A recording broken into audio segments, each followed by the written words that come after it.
MAGA dad and daughter, a relationship broken by political differences. Am I the asshole for not forgiving my dad after the birthday argument? Original, Dad's POV, May 10, 2023. Am I the asshole? My daughter doesn't want me in her life because of our differences in political opinions. I, 65, have two daughters, Alicia, 35, and Mary, 32. I have been divorced from their mother since the girls were in middle school and have been with my current partner Janice for 15 years, but we are not married. My girls were living with me full time since they were in high school until they each moved out. I'll get right to it. My girls have opposing political views from Janice and I. This came to a head several years ago. Things had been strained for a while and finally blew up. The girls were over for Christmas and Mary said some things that upset Janice and Mary walked out. Alicia stayed, but it was awkward the rest of the day. Janice and I decided not to let Mary visit anymore, but I still saw her regularly on my own or with Alicia.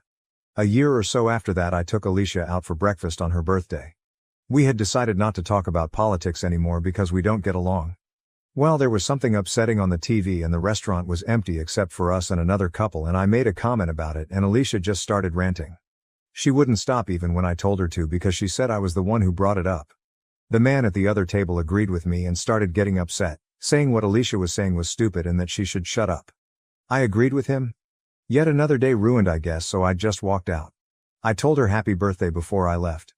She was very upset that I abandoned her with a stranger that was upset with her, but all she had to do was stop talking and that never would have happened. She said she felt unsafe and that I shouldn't have just left her there. And maybe I shouldn't have, but she also needs to take responsibility for her part in this. Now she barely speaks to me and I only see her on special occasions like birthdays or Father's Day. And never at either of our houses. She moved and hasn't told me where. It is somewhere local though. I see Mary more often, but she doesn't want to get involved with me and Alicia's issues. Aita for not taking total responsibility for what happened. Relevant comment. We could share the same political beliefs and I would agree with your daughter. You broke the agreement and made a comment you knew she wouldn't agree with. Then you got mad when she responded to the comment. Then you agreed with a stranger and escalated the issue. He told her to shut up and she was talking stupid. No one says that in a calm manner. That is scary for a woman to be addressed like that by a man. After all of that, you left her, straight up left her with some stranger who was making comments about her. No wonder she felt unsafe. Her safety is more important than a disagreement. Bonus comment from the poster, I think it gives a better sense of his beliefs. I'm not racist and I think people should have bodily autonomy. For instance, no one should be forced to get any vaccine they don't want to. Original, Daughter's POV, now deleted but preserved in a comment. May 12, 2023. I'm the daughter of a political dad. I have receipts, I'm Alicia. Those aren't our real names, thankfully. There are screenshots of 2 conversations with him in my profile. One from the day of this incident in 2018, and one Facebook Messenger conversation from 2020. I have more and may post them, but for now that should be enough. Yes, I made a throwaway for this, I don't want it attached to my main. My friend actually saw the post first and told me about it, and I considered for a while whether or not I should respond. It also took me a minute to find the conversations. I did want to address some things because even though the post was lacking details, most of the comments I was able to read were spot on, and this was very validating for me.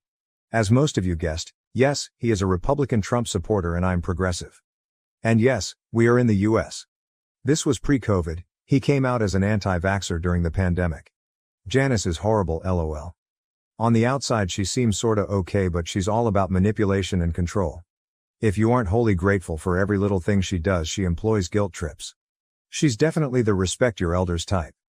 There's more to the story there, but I'm not going into it. We used to all have family dinners at their house once or twice a month. The atmosphere had been strained for a while because Dad and Janice didn't want Mary and I to comment about politics. They were allowed to say anything they wanted, but we weren't allowed to respond. We were told it was disrespectful to disagree with them in their own home. I thought it was very hypocritical and it pissed me off. When I lived with them, I never really started my opinions much out loud because I wanted to keep the peace. Because I had to live there. As I got older and moved out, I stopped being quiet about it, and I think it shocked them. I was tired of listening to racist, misogynistic nonsense and not saying anything about it. I was civil about it, I didn't name call or make it personal. Them on the other hand is a different story. Apparently I'm a liberal extremist, according to my dad, who said that to my face. Because I believe in civil rights and equal rights for everyone. Okay, That day at Christmas my sister and I were talking about climate change amongst ourselves and they butted into the conversation and it exploded from there. We weren't talking to them at all, and they started being passive-aggressive and accusing us of thinking they were stupid, which neither of us said. My sister had apparently had enough of it all and walked out. She was never invited over again. I continued to visit, but I too was eventually told I wasn't going to be invited again. The topic on TV in the cafe was about whichever mass shooting or police shooting had just unfolded at the time. I don't remember specifically. I also don't remember the exact wording of my dad's comment, but it was something about guns and/or minorities. My comments in response were about gun control and statistically the demographic of most mass shooters, white men, sorry not sorry, and he as a white man took offense to that. So did the other boomer white man at the table next to us. I didn't care, I wouldn't have started it, but I was sick of him getting in his little comments and thinking I wouldn't say anything back because we agreed not to talk about things like that. After my dad's initial snide comment and I started listing statistics, my dad told me to stop talking. I said why? I'm not ashamed of anything I'm saying. Neither of us were being loud, by the way, it was a private conversation at a normal speaking volume. At that point the other man sitting with his wife said loudly, "Well, I'd like her to shut up," and started saying things about how what I was saying was stupid. I sat there in shock, and just as I was about to collect myself and tell him to fuck off, my dad turned around to him and said, "You know what, sir, I agree with you," which put me into shock again. I literally could not believe that just happened. My dad then stood up, muttered happy birthday at me and walked out. The man continued to spout angry nonsense in my direction while his wife tried to calm him down, and I tried to think about how fast I could get to the police station next door if he tried something.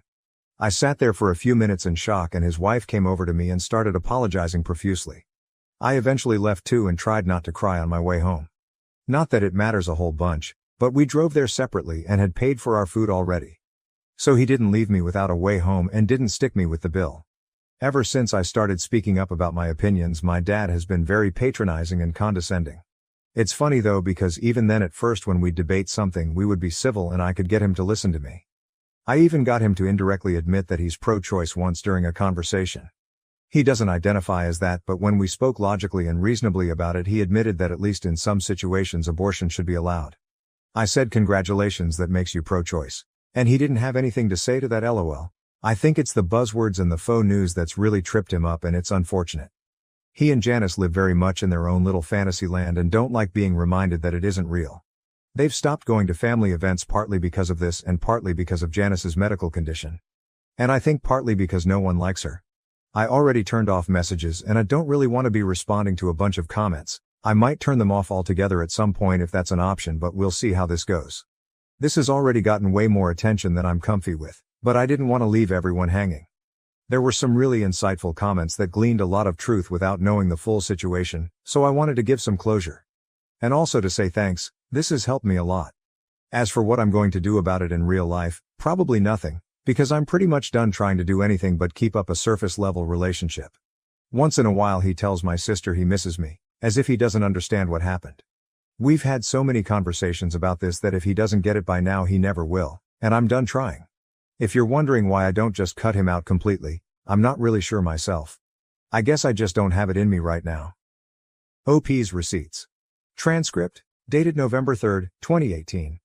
OP, thanks for leaving me there alone with that potentially violent guy. OP, I was just scared, you know, and you just left. OP, make no mistake though, I will not be silent, I will be scared and loud. OP, remember how mom used to send us to school in tears? That's how I feel now. OP, you've become really good at breaking my heart.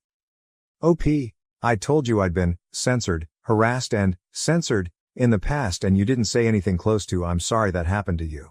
OP, I guess you don't care.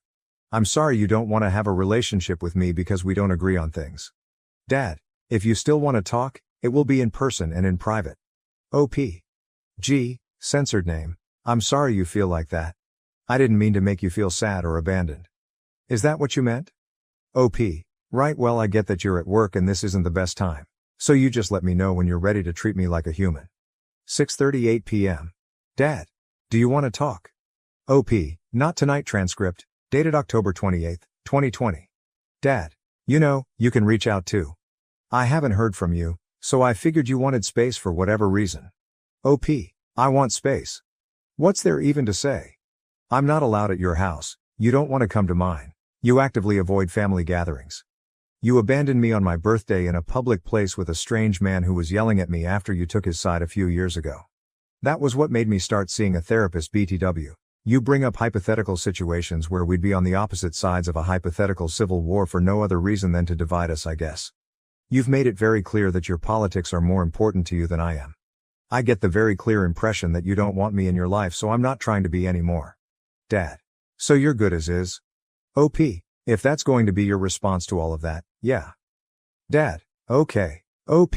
Guess that means you're good with it too. Dad.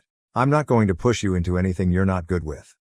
OP, right, that fact that this was your only response to everything I just said means it's all true, and why would I want to pursue anything with someone who thinks politics are more important than their own daughter?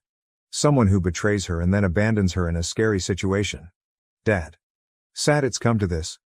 You want to talk, you can call. It's up to you. OP. Sad indeed. I bought a house BTW and I'm moving on, censored. Not that I think you'd ever try to visit me, but just in case I won't live there anymore. Dad, so do you want to talk or not? OP, do you? Dad, I'm always open to conversation. OP, tell me now if you stand by anything you've said or done, 'cause if so I don't see the point in talking about it. Dad. So you don't take responsibility for anything? OP, ha ha ha, do I take responsibility for you abandoning me? No.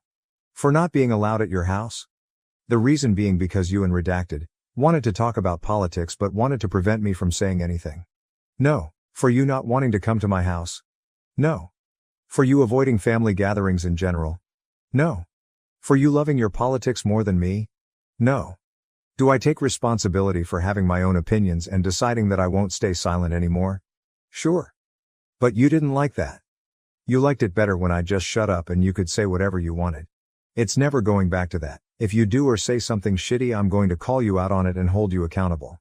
Those were some really shitty things you did to me, and no matter what you think I did to deserve it, I absolutely did not deserve it, and you're not going to convince me otherwise.